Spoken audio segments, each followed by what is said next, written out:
Subscribe to our YouTube channel and press the bell icon for the latest updates. How to delete a playlist on YouTube app. Open YouTube app on your device.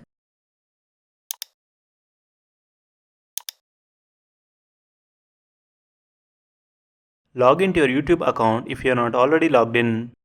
Tap on your profile picture at the bottom right corner of the page.